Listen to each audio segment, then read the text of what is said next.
الرحمن علم القرآن. الحمد لله وكفى وهدى وسلام على عباده الذين اصطفى أما بعد فأعوذ بالله من الشيطان الرجيم. بسم الله الرحمن الرحيم. رب اشرح لي صدري ويسر لي أمري واحلل عقدة من لساني يفقهوا قولي. صدق اللہ العظیم. پیغام رحمان کے سیشن 2 میں خوش آمدید. آج ہم سورہ البقرہ کی آیت 177 سے 286 کے درمیان جو مضامین آ رہے ہیں ان سے مستفید ہوں گے. اس طرح ہماری یہ صورت مکمل ہو جائے گی.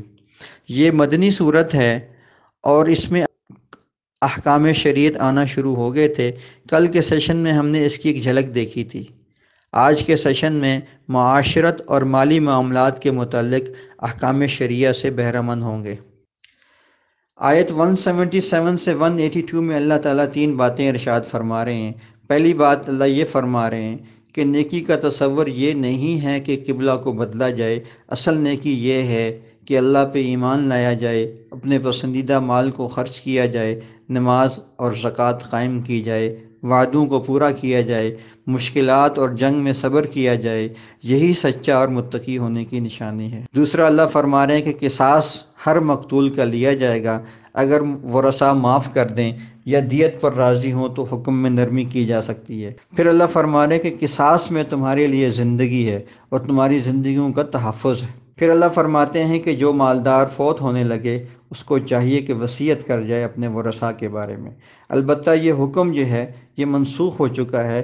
سورہ نساء آیت 11 سے 12 تک جو احکامات اللہ نے ورثاء کے دے دیے ہیں، اب وارث کے لیے کوئی وصیت نہیں ہے. البتہ 1/3 مال غیر ورثاء کے لیے وصیت کیا جا سکتا ہے. آیت 183 سے 188 میں اللہ رب العزت 4 احکامات دے رہے ہیں. پہلا حکم روزے کا ہے کہ جس طرح پہلی امتوں پہ روزہ فرض ہوا تھا اسی طرح اے مومنو تم پر بھی روزہ فرض ہو گیا ہے تاکہ تم تقوی اختیار کرو. پھر اللہ فرما رہے ہیں کہ رمضان میں قرآن شریف کو اتارا گیا اور اس کے روزے فرض ہوئے. البتہ جو مریض ہو یا مسافر ہو وہ روزے کی قضا کر سکتا ہے اور اللہ تمہارے لیے آسانیاں چاہتا ہے، لہٰذا تمہیں اس نے بتا دیا کہ میں تم سے بہت قریب ہوں تاکہ تم اس سے مانگ سکو. رمضان کے متعلق کچھ احکامات اللہ نے ان آیات میں دیے ہیں. جیسے پہلی امتوں کے اوپر رات کے وقت بھی روزہ رکھنے کی پابندیاں ہوا کرتی تھیں، اس طرح کی پابندیاں ہماری امت پہ نہیں ہیں. یعنی رات کے وقت میں ازدواجی تعلق قائم کرنا اور سحری تک کھاتے رہنا یہ اس امت کو اجازت ہے. پھر اللہ فرما رہے ہیں کہ حرام مال سے بچو، اور جیسے تم نے رمضان کے اندر حلال چیز کو چھوڑنے کی پریکٹس کر لی ہے تو اب حرام کو چھوڑنے کی پریکٹس بھی کرو. رشوت لینا، چوری کرنا، غصب کرنا اس سے بچو. آیت 189 سے 195 میں اللہ تعالیٰ 3 باتیں فرما رہے ہیں. پہلی بات یہ فرما رہے ہیں کہ چاند کا بڑھنا اور گھٹنا ان لوگوں کی میعاد مقرر کرنے اور حج کے ایام کے تعین کے لیے ہے. پھر اللہ فرماتے ہیں کہ جہاد کی جو اجازت دی ہے یہ اس لیے دی جا رہی ہے کہ کفار نے تمہیں فتنہ گری سے مکہ مکرمہ سے نکالا. وہ جہاں بھی ملیں ان سے لڑو تاکہ فتنہ کفر ختم ہو جائے، لیکن ایک بات یاد رکھنا، ان سے تعدی اور تجاوز نہ کرنا، زیادتی نہ کرنا. اور پھر اللہ فرما رہے ہیں کہ اگر وہ حرمت والے مہینوں میں یا حدود حرم میں تمہارے ساتھ لڑنا چاہیں تو تم بھی لڑ لینا. پھر اللہ فرما رہے ہیں کہ راہ خدا میں اپنا مال اچھی طرح خرچ کرتے رہنا اور ترک جہاد میں نہ پڑنا، اس سے ہلاک ہو جاؤ گے. آیت 196 سے لے کے 203 کے اندر اللہ تعالیٰ حج کے بہت سارے احکامات دے رہے ہیں. پہلا حکم یہ ہے کہ احصار یعنی رستہ بند ہونے کی صورت میں محرم کو چاہیے کہ اپنا احرام کھول دے، لیکن اس سے پہلے اپنی قربانی حدود حرم میں بھجوا کے اس کو ذبح کروا لے. پھر اللہ فرما رہے ہیں کہ جو حج تمتع کرنے والا ہے اس کے اوپر لازم ہے کہ وہ دم شکر یعنی قربانی کرے، اور اگر قربانی کی استطاعت نہیں ہے تو 10 روزے رکھے. پھر اللہ فرما رہے ہیں کہ حج کے مہینوں میں فحش گوئی، گناہ اور جھگڑا کا کام نہ کرے، اور یہ بھی فرما رہے ہیں کہ اپنا زاد راہ اپنے ساتھ لے کے جائے، اور سب سے بہترین زاد راہ تقوی ہے. پھر اللہ یہ بھی فرما رہے ہیں کہ حج کے دنوں میں خرید و فروخت کی بھی اجازت ہے، ایسا نہیں ہے کہ اس کی پابندی ہے۔ پھر اللہ فرماتے ہیں کہ میدان عرفات تک حاجی جائے، اور یہ جاہلیت کے کچھ رؤساء ایسے تھے جو عرفات کے میدان میں نہیں جایا کرتے تھے، اس کی نفی کی جا رہی ہے۔ پھر اللہ فرما رہے ہیں کہ جب تم عرفات کے میدان سے واپس آؤ تو مزدلفہ میں رک کر کے اللہ کا ذکر کیا کرو جیسے اس نے تمہیں سکھایا ہے۔ اور قیام منا کے دوران اللہ فرماتے ہیں کہ بہت زیادہ اللہ کا ذکر کیا کرو، اور یہ دعا سکھائی ہے، ربنا آتنا فی الدنیا حسنہ وفی الآخرۃ حسنہ وقنا عذاب النار۔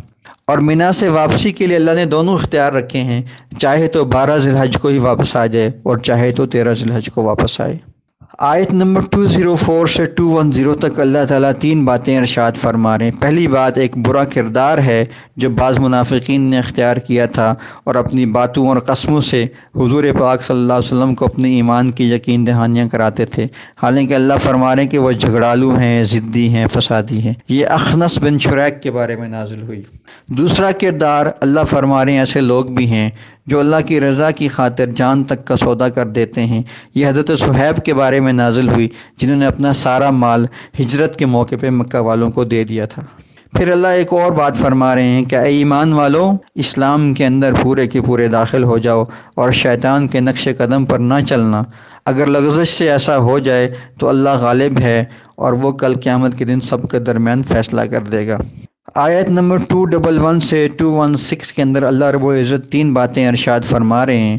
بنی اسرائیل کی سرکشی کے متعلق اللہ فرما رہے ہیں کہ باوجود نشانیوں کے ناشکرے ہو کر عذاب میں گرفتار ہوئے، وہ مومنوں کا مذاق اڑاتے ہیں، حالانکہ قیامت کے دن مومن ان سے اوپر ہوں گے۔ اور اللہ فرما رہے ہیں کہ شروع میں سارے لوگ ایک ہی دین پر تھے، پھر بنی اسرائیل کی سرکشی سے اختلاف کی بنیادیں پڑیں، پھر اللہ نے نبیوں اور کتابوں کے ذریعے سے مومنوں کو ہدایت دی۔ اللہ فرماتے ہیں کہ جنت کے لیے آزمائشیں شرط ہیں۔ پہلی قومیں اور انبیاء مصیبتوں میں اپنی دعاؤں کے ذریعے سے اللہ کی مدد حاصل کیا کرتے تھے۔ مومنوں، تم بھی آزمائشوں کے اندر اللہ تعالیٰ سے مدد حاصل کیا کرو۔ پھر اللہ فرماتے ہیں کہ اللہ کے لیے اپنا مال، والدین، اقربا وغیرہ پر خرچ کرو، اور قتال کرنا اگرچہ تمہیں ناپسند ہے لیکن یہ فرض ہے، اور ہو سکتا ہے کہ تمہیں ایک چیز ناپسند ہو لیکن اللہ نے اس میں خیر رکھی ہو۔ آیت 217 سے 221 تک اللہ رب العزت 4 باتیں ارشاد فرما رہے ہیں۔ پہلا پوائنٹ یہ ہے کہ حرمت والے مہینوں میں قتال برا ہے، مگر کفر کرنا، خانہ کعبہ سے روکنا اور فتنہ برپا کرنا یہ اس سے بھی زیادہ برے ہیں۔ یہ کافر لوگ تو یہ چاہتے ہیں کہ تمہیں بے دین کر دیں اور دنیا اور آخرت میں ناکام بنا دیں۔ مومن تو اللہ کی رحمت کا امیدوار ہوتا ہے۔ دوسرا اللہ یہ فرما رہے ہیں کہ شراب اور جوئے کا گناہ ان کے فائدے سے زیادہ ہے۔ یتیموں کا بھلا کرنا بہتر ہے، ان کا خرچ اپنے مال سے ملا لو تو وہ تمہارے بھائی ہیں، اس میں کوئی حرج نہیں، اور اللہ تعالیٰ جانتا ہے وہ تمہیں مشکل میں نہیں ڈالنا چاہتا۔ پھر اللہ بڑی امپورٹنٹ بات فرما رہے ہیں کہ مشرک عورت اور مشرک مرد کتنا ہی تمہیں پسند کیوں نہ ہوں، ان سے نکاح نہ کرنا، وہ دوزخ کی طرف بلاتے ہیں، بلکہ اس سے بہتر ہے کہ مومن باندی سے اور مومن غلام سے نکاح کر لو۔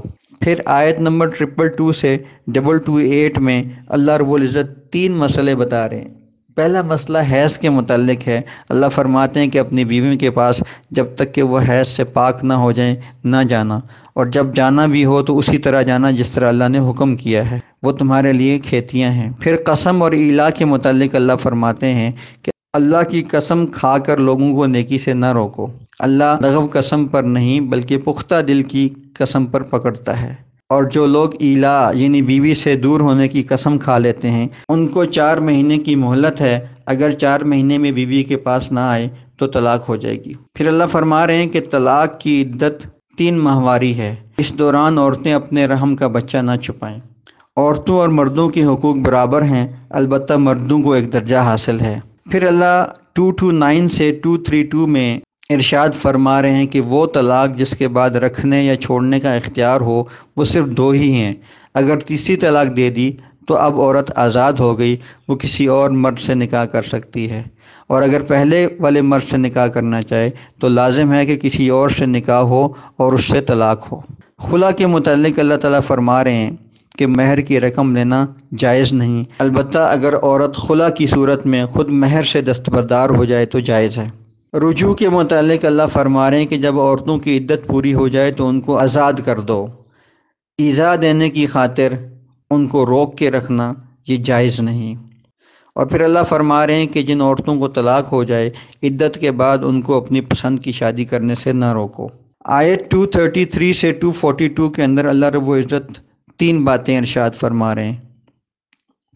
دودھ پلانے کے متعلق اللہ کہہ رہے ہیں کہ مائیں اپنے بچوں کو 2 برس تک دودھ پلائیں، اور بچے کی ماں اگر مطلقہ ہو یعنی اس کو طلاق ہو جائے تو اس کا کھانا اور کپڑا باپ کے ذمہ ہے۔ اور اللہ فرما رہے ہیں کہ ماں یا باپ کو بچے کی وجہ سے تکلیف نہ دی جائے، اور اگر ماں کے علاوہ کسی اور عورت سے دودھ پلانا مقصود ہو تو وہ بھی کیا جا سکتا ہے۔ پھر اللہ فرما رہے ہیں کہ جس عورت کا خاوند فوت ہو جائے اس کی عدت 4 ماہ اور 10 دن ہے، اس دوران نکاح کا پیغام نہیں بھیجنا چاہیے۔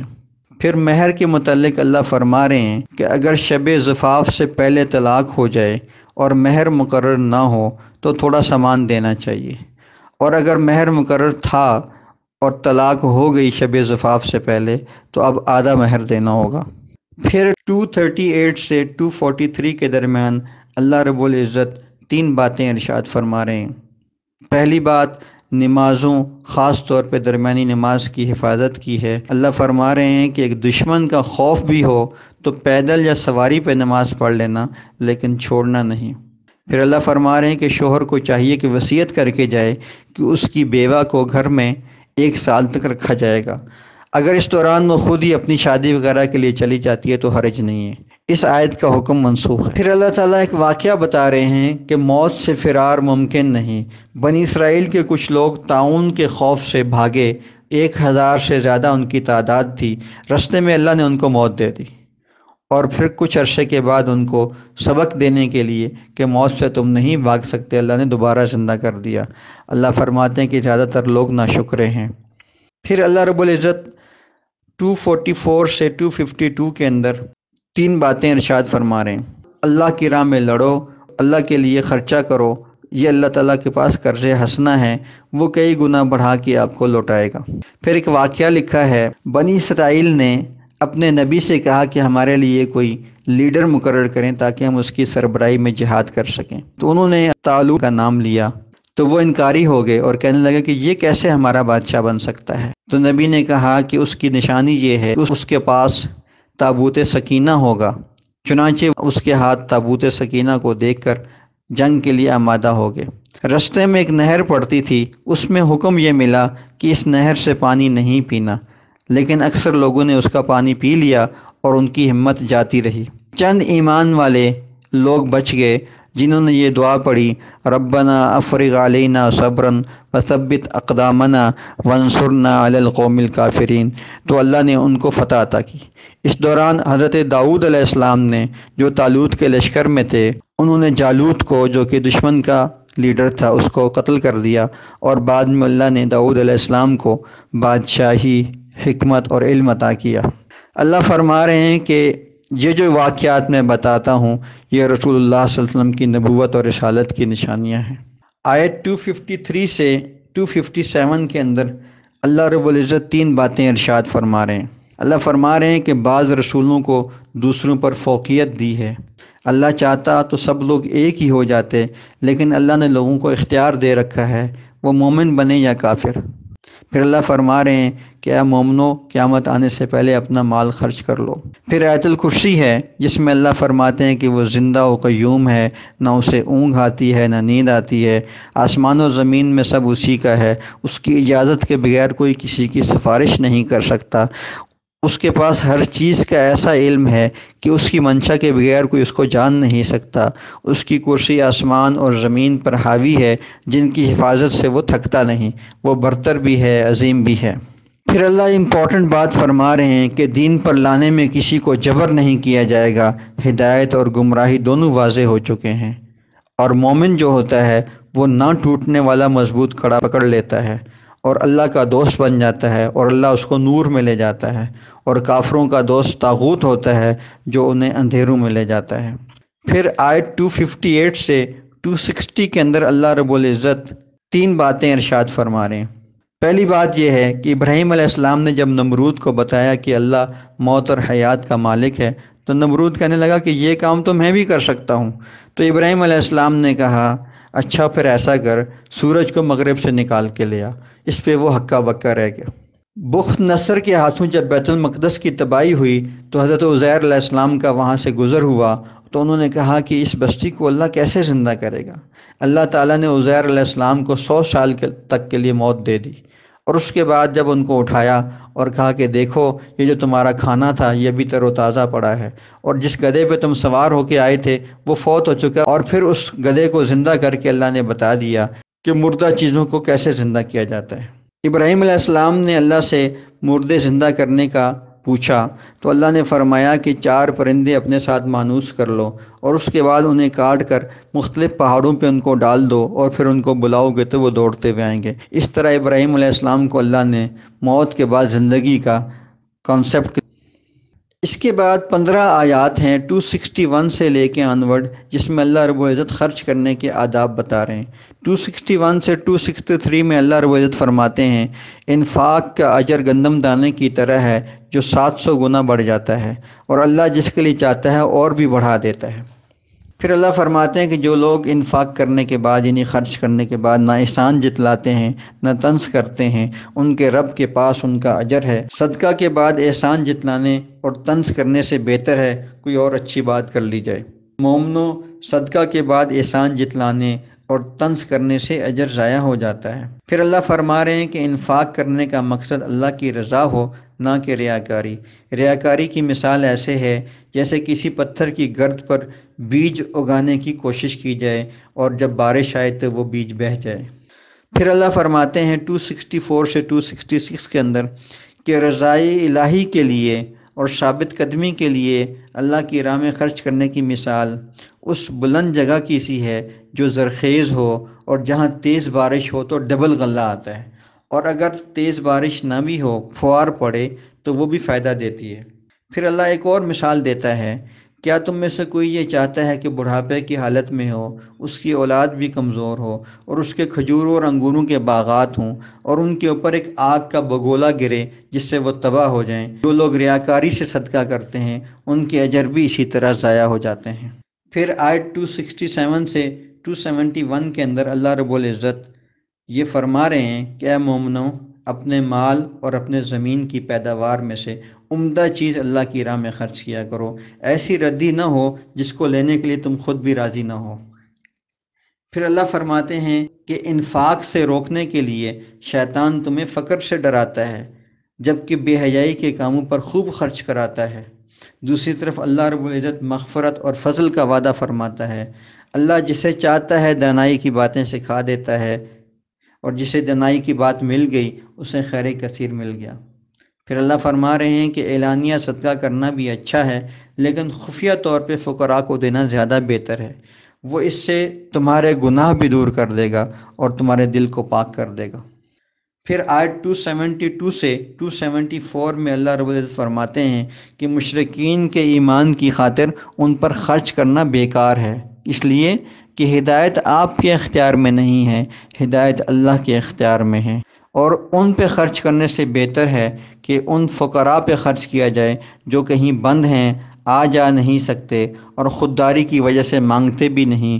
لوگ انہیں سمجھتے ہیں کہ وہ غنی ہیں، حالانکہ ان کا چہرہ بتا رہا ہوتا ہے کہ وہ غنی نہیں ہے۔ پھر اللہ فرما رہے ہیں کہ جو لوگ اللہ کی راہ میں رات دن خفیہ اور علانیہ مال خرچ کرتے ہیں ان کے لیے رب کے پاس ثواب ہے، نہ ان پر ڈر ہوگا نہ وہ غمگین ہوں گے۔ 275 اور 277 کے اندر اللہ رب العزت سود کے بارے میں بڑے سخت قسم کے الفاظ میں مذمت فرما رہے ہیں۔ فرمایا کہ جو سود کھانے والے ہیں ان کی حالت قیامت کے دن خبتیوں کی طرح ہوگی۔ اس کی وجہ یہ ہے کہ وہ یہ کہا کرتا تھا کہ تجارت بھی تو سود کی طرح ہے۔ اللہ فرما رہے ہیں کہ نصیحت کے آ جانے کے بعد جو انسان سود سے رک جائے گا تو وہ کامیاب ہے، اور جو نہ رکے گا وہ دوزخ میں جلے گا۔ پھر اللہ فرماتے ہیں کہ سود کو میں ختم کرتا ہوں اور صدقات کو بڑھاتا ہوں۔ جو لوگ نماز قائم کرتے ہیں اور زکوٰۃ دیتے ہیں وہ اللہ کے ہاں اجر پائیں گے۔ 278 سے 281 میں اللہ رب العزت سود پر اعلان جنگ کا اعلان کرتے ہوئے فرماتے ہیں کہ اے مومنو، اللہ سے ڈرو اور جو سود لینا باقی ہے اسے چھوڑ دو، ورنہ اللہ اور رسول کا تمہارے ساتھ اعلان جنگ ہے۔ اگر تم توبہ کر لو گے تو اصل زر تمہیں مل جائے گا۔ اور پھر اللہ فرما رہے ہیں کہ جو تنگ دست ہوتا ہے اس کو اس کا ہاتھ کھلنے تک مہلت دے دو، اور اس کو معاف ہی کر دو تو زیادہ اچھا ہے۔ پھر اللہ فرما رہے ہیں کہ اس دن سے ڈرو جب اللہ کے پاس جاؤ گے تو پورا پورا حساب دیا جائے گا اور کسی پر ظلم نہ ہوگا۔ 282 سے 283 میں اللہ رب العزت قرض کے معاملات یعنی مالی لین دین کے اوپر بڑی واضح ہدایات دے رہے ہیں۔ یہ ایک ایسی آیت ہے جو قرآن کی سب سے لمبی آیت ہے، آیت مداینت یا آیت الدین کہلاتی ہے۔ اے مومنو، جب قرض کا معاملہ ہو تو لکھ لیا کرو، لکھنے والا انکار نہ کرے اور انصاف کے ساتھ دستاویز کو لکھے، اور دستاویز وہ بندہ لکھوائے جو قرض لے رہا ہو، اگر خود نہیں لکھوا سکتا تو اس کا ولی لکھوائے۔ اس معاملے پر 2 مرد یا 1 مرد اور 2 عورتیں گواہ بنا لو، اور جب ان کو گواہی کے لیے بلایا جائے تو وہ انکار نہ کریں۔ پھر اللہ فرما رہے ہیں کہ معاملہ چاہے چھوٹا ہو یا بڑا، لکھنے میں سستی نہ کرنا تاکہ بعد میں کسی شبہ میں نہ پڑ جاؤ۔ البتہ اگر سودا نقد ہو رہا ہے تو پھر نہ بھی لکھو تو حرج نہیں ہے، لیکن گواہ بنا لینا پھر بھی بہتر ہے۔ پھر اللہ فرما رہے ہیں کہ لکھنے والے کو اور گواہ کو ایذا نہ دی جائے، یہ بڑے گناہ کا کام ہے، اللہ سے ڈرو۔ اور اگر سفر کے اندر کاتب یعنی لکھنے والا نہ ملے تو ایک دوسرے کا مال رہن رکھ لیا کرو۔ پھر اللہ فرما رہے ہیں کہ گواہی کو چھپانے والا دلی گناہ گار ہوتا ہے۔ 284 سے لے کے 286 میں اللہ رب العزت فرما رہے ہیں کہ جو کچھ آسمان اور زمین میں ہے سب اللہ کا ہے، وہ دل کی چھپی اور ظاہر کو جانتا ہے اور اس کا حساب لے گا، پھر جسے چاہے گا بخش دے گا، جسے چاہے گا عذاب دے گا، وہ ہر چیز پہ قادر ہے۔ پھر اللہ فرماتے ہیں کہ رسول اور مومن اللہ، فرشتوں، کتابوں اور بلا تفریق سارے رسولوں پر ایمان لائے، وہ کہتے ہیں سمعنا وأطعنا غفرانک ربنا وإلیک المصیر۔ اور پھر اللہ فرماتے ہیں کہ ہر نفس کو اس کی استطاعت کے موافق ہی مکلف بنایا جاتا ہے، نیکی کا صلہ اور گناہ کا وبال اسی کے اپنے اوپر ہوتا ہے۔ پھر آخر میں دعائیں سکھائی گئی ہیں، ربنا لا تؤاخذنا ان نسینا او اخطأنا ربنا ولا تحمل علينا إصرا كما حملته على الذين من قبلنا ربنا ولا تحملنا ما لا طاقة لنا به واعف عنا واغفر لنا وارحمنا انت مولانا فانصرنا على القوم الكافرین۔ رسول اللہ صلی اللہ علیہ وسلم نے ارشاد فرمایا کہ یہ جو 2 آیات ہیں یہ خزانے ہیں، اللہ کی طرف سے بہت بڑے خزانے ہیں۔ اسی کے ساتھ ہی اس صورت کا اختتام ہو جاتا ہے، وآخر دعوانا ان الحمد للہ رب العالمین۔ اللهم اجعل القرآن العظيم ربيع قلوبنا ونور صدورنا وجلاء أحزاننا وذهاب همومنا وغمومنا۔ اے اللہ، قرآن کو ہمارے دلوں کی بہار، سینوں کا نور، دکھوں کا مداوا اور غم و تفکرات دور ہونے کا ذریعہ بنا دے، آمین۔